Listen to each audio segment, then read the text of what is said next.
Edit that out, Joe.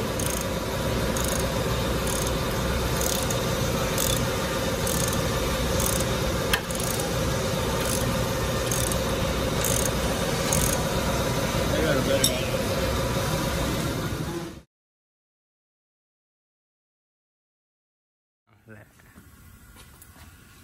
Okay, we got, hey everybody, first of all, but we've got Jacob's 69 Galaxy XL here, which is kind of a unique car.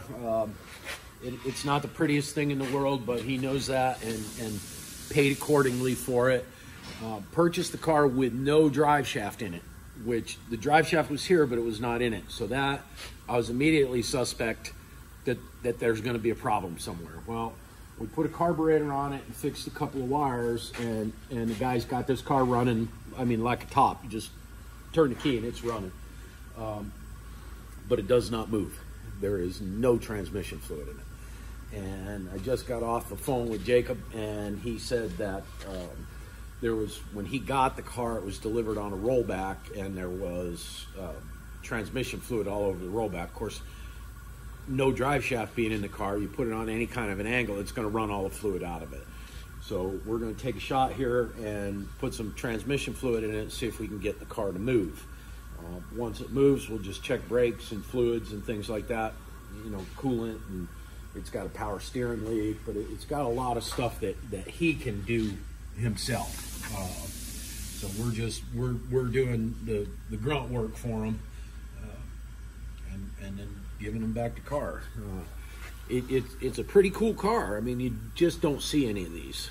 It's got hideaway headlights. Yes, they're halfway right now, but when the car's running, the headlights are closed. When you hit the headlight button, the headlight switch, they open. That's a super rarity to have them working. It's a vacuum system, and they do work. It needs some interior work, of course, body work, but he may just be interested in wiping some linseed all over it and just trying to preserve it the way it is. He did find a parts car. So we'll have, you know, if we get further into this car, we'll have a parts car, and apparently the parts car has a transmission in it. So I told him, go ahead and get that, because if you don't need the transmission, I do, because I want to change my truck from 5-speed to automatic. So because that makes more sense. It's a lot easier to handle wheelies when you got automatic.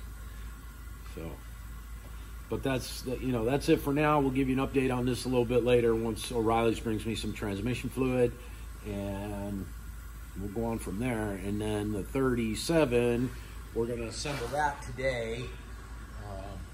We've got all the front end components are all painted and cured and whatnot. So we'll assemble that all today and then give you a little rundown on that car. So things are moving ahead. We're getting things done. It's slow but sure, but we're getting there. So we'll see you in a little bit. Yeah, this was originally this was a vinyl top car, and just like any car of the era, when you have a vinyl top, it gets moisture under it. They didn't prep the roof for paint, so when it got damp under there, excuse me, things just started to rust. And then Grandpa will go around with some bathtub and tile caulk and put in the windshield. So if it were me, what I would do is, it obviously needs some interior work, but I would pull the glass out of it, pull the trim from around the windshield, pull the trim on the back, redo the vinyl top, polish up the trim, put that back on there, and just linseed oil the car and keep the patina, which is what they call it now. We used to call it rust. But he's ordered tires for it, and it's just going to be a cool, unique car. I mean, you pull into a cruise night and you go past the row of 35 first-generation Camaros. There's nothing you can do to a Camaro that somebody hasn't already done. It's the same with a Mustang. I mean, our Mustangs that we're doing, we're going to take them to a level that it's an impressive car in a crowd. It's a cookie cutter car, but it's going to be a standout cookie. It's like the big chocolate chip cookie that your mom made for you when she was making cookies. She made you a special one because you had a bad day at school. Yeah, like that. That's how ours are going to be. Matt likes it. He says, he's starting already. Oh my God. Can't even get anything done without him cracking jokes. But just, it's a cool car. I like unique cars. That's why I got started doing this, is bizarre vehicles, non-mainstream. I know Uncle Tony was talking about when you go to buy a classic car, in order to maximize your money and get something, you need to get a car that is a cult favorite, because everything's available. You can get everything for these cars. This one, not so much. But because it's a unique car, a big block car with air, a local car was bought actually in, I believe, Madison, Tennessee, when there was Oak Motors, I believe it was called. You can get a shot of the chrome that's on the trunk lid. And it's still got the original dealership emblem on it. So he's gonna leave that. And, you know, like I said, we got some stuff to fix, but he found a new piece for here, the reflector, because it's broken in a couple places. So he's on the right track. This, for the time, was, if you remember, Dodge Chargers were like this. This was a huge design cue on a lot of cars in the late 60s.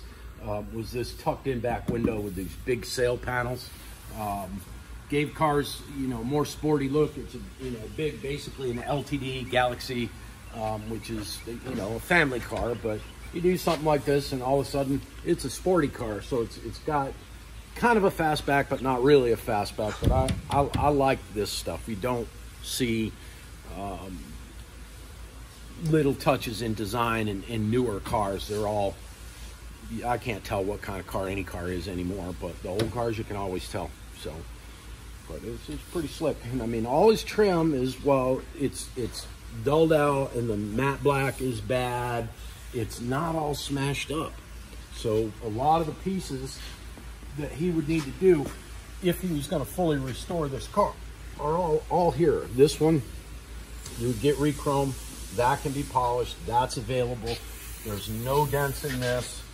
And, you know, it's got years and years of scratching and whatnot on it, but all that can be buffed out. So this car can actually be made to look really nice. And if you look down the side of it, it's really not tore up too bad. It's got some dents, but keep in mind, you know, it's a 45, 50-year-old car.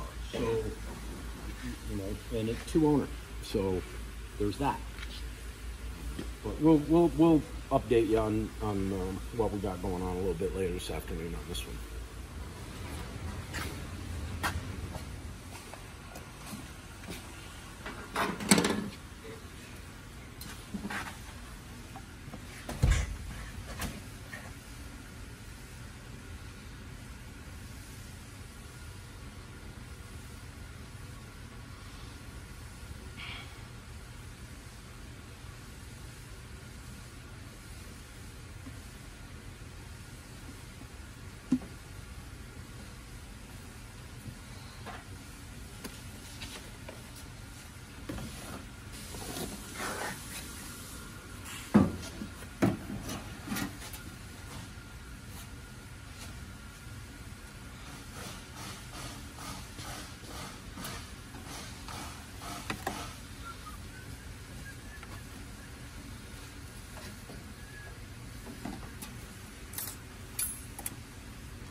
wiring in this choke.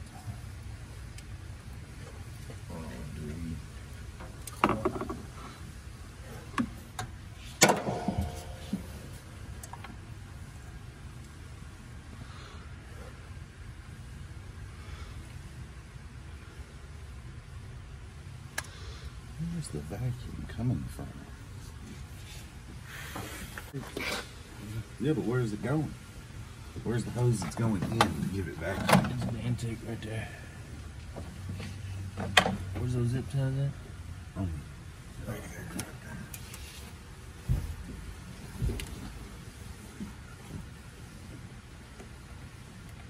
Is that a hole? I can't tell. I think it looks outside.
Garage.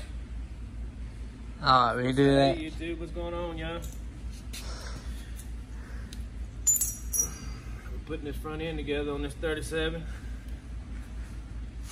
Getting her done.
What's up, YouTube? We're getting the front end together.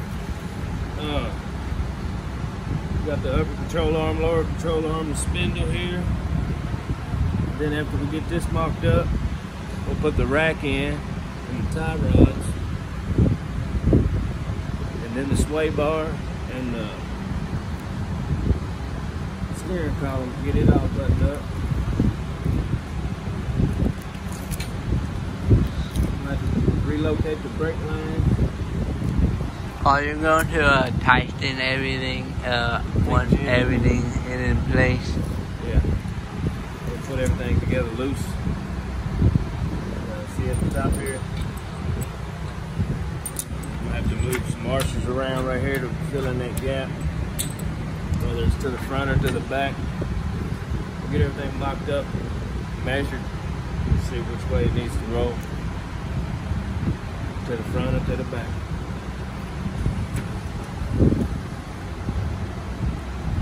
Like that. I'm talking with the fans on. Yeah. I bet you can hear me. No, it'll be fine. You're like right by the phone, mate. We'll get Jim to explain again once everything's together. Yeah. Alright. Alright.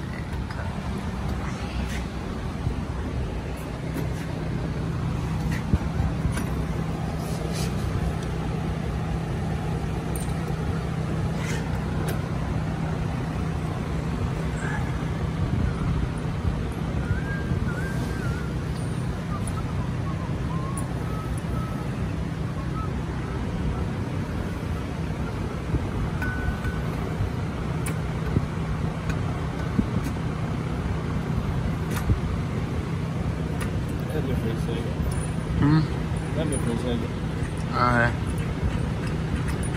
Grab them two washers. Grab one of those.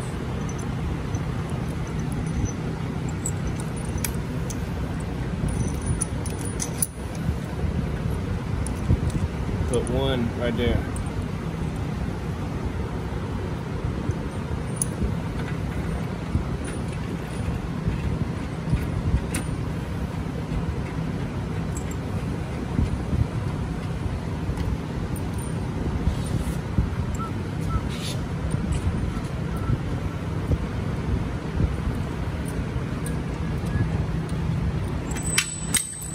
Grab all those and stick them on right here.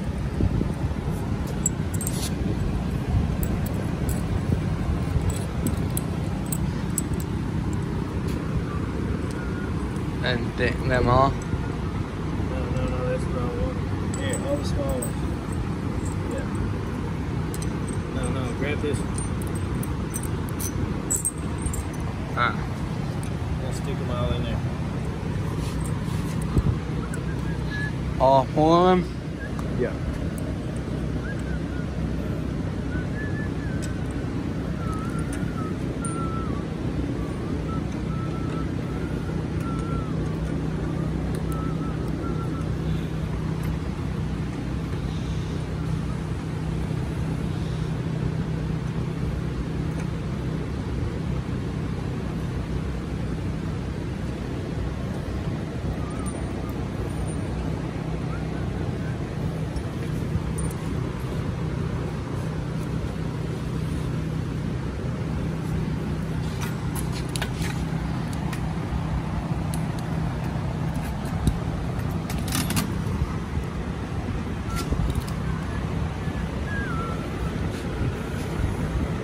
The collar got to go on first. What? The collar has to go on first.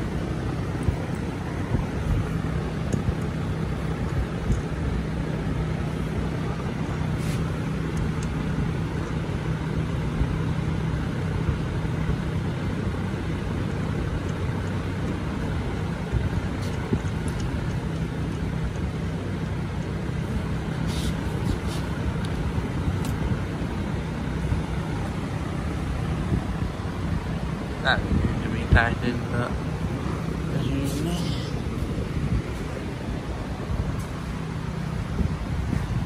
And then the shock going right here. Something like that. Well, Matt, you can come in here too. All right, we've got, we started setting up our Scott's front end. It's not gonna be in the correct adjustment when we get it done. We just gotta mock it up, get the rotors and the calipers on the car and get it on the ground so we can see where the wheels are. And we'll do a alignment as best we can on the car here with no alignment machine, and then it'll have to go for a true alignment. But I mean, it's adjustable pretty much everywhere. So we'll be able to get it right where we want. But this setup is just so much better than what was on there. I think he's going to be pretty happy. Plus, it looks really cool. It's a lot nicer than that skanky junkyard stuff that was on there. Kind of a nice car to be just kind of cobbled up like that. But we get it. Need to put some more work in there.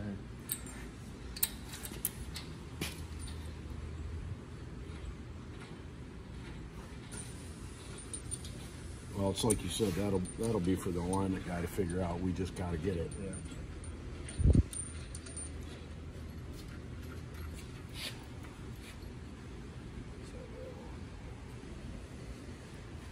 So we want to, when you put one of these together, you want to make sure these heim joints are the same amount of threads on this side as this side. And as you can see, we probably got this one wrong, so I'll have to. Yeah, I gotta take it loose.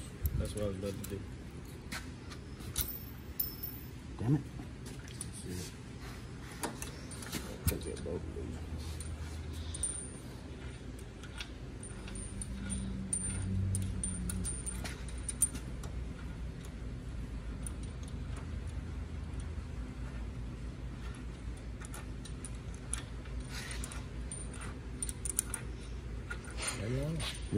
This bolt also holds on the back bumper.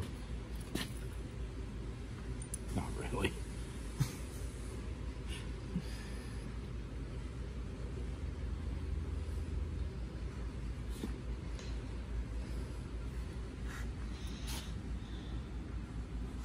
There's actually quite a bit of this inside that control arm, because you can see where it starts to taper right here. So we've probably got a good 1.5 inches in there. There's just a load of adjustment on this front end.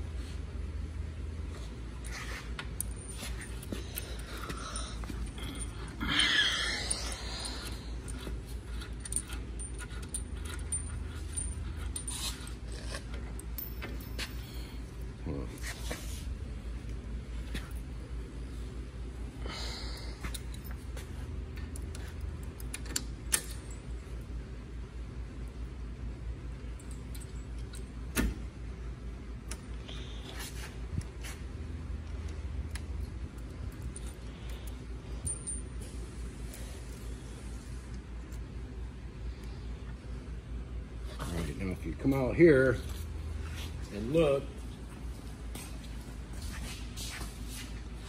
from this angle here, you can see where that spindle is pretty much symmetrical. It might be down a little bit, but that's because there's no weight on the car, not the camera, the spindle. There's no weight on the car. Once we get some weight on it, we'll be able to figure out where we want to adjust that upper control arm out to, and we'll get it very, very close for it to go to the alignment shop. These are the mounts for our Willwood brakes, and it's pretty self-explanatory. One goes there, and you run a bolt through. And once we get them on, then we can put the calipers and rotors on. Let's see what we got here. How many bolts you got in there? Oh, you got enough for 2 of them. Yeah.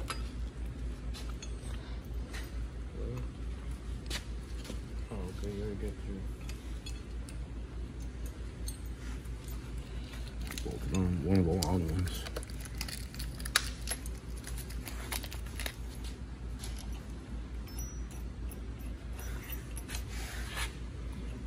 to the back of it.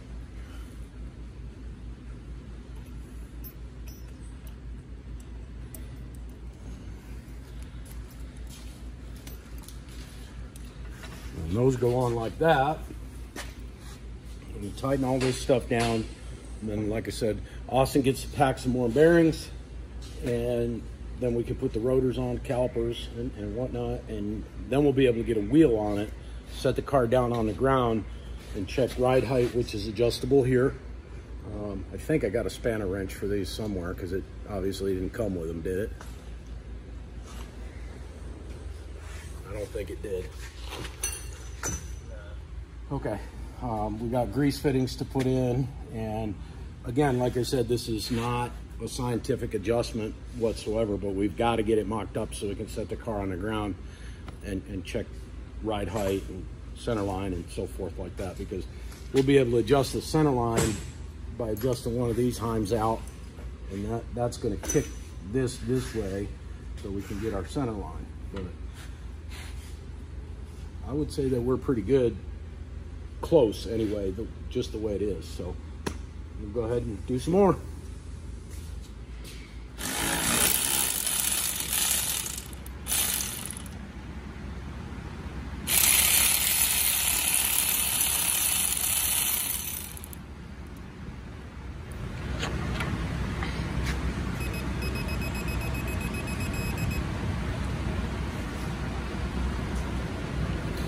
You look in the box and find the little small set screws that go right here.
I remember doing delaminations on GM cars, scraping with a razor blade and having that thing flip backwards and just wow! Yeah. Oh, that hurt. Oh, delaminations? Yeah, where the paint peels off.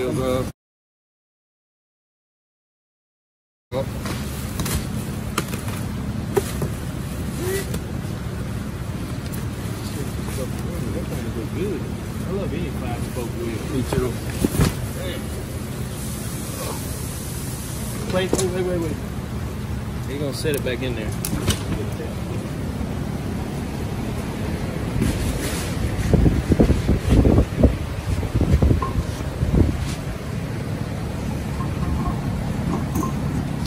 Get it in there. Work? Yeah. Those will look good. Yeah.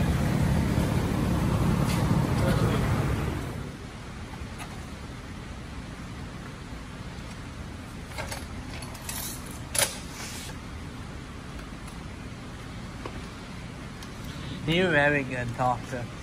He is. He's quiet though.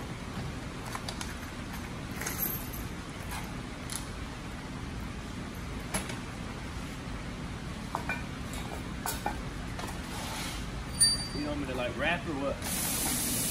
There you go. Wiki. Alright, come on over here, Austin.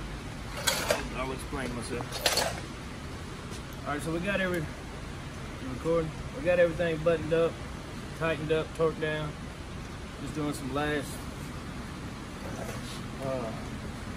little detail stuff.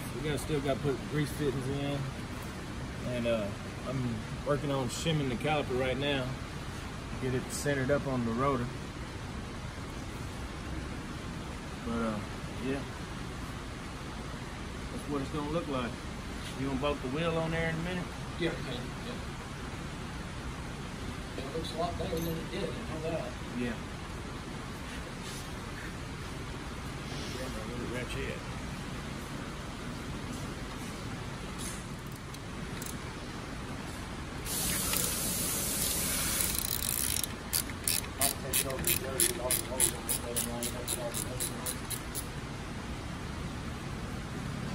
What? What? I've been being secretary, entering data. You got a tube bender? Huh? Brake line bender? Oh yeah, we're gonna get rid of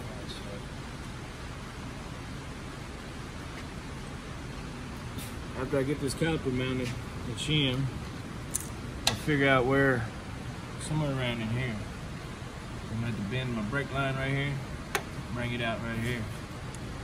Relocate it. It used to be on the front. Now it's gonna be on the back.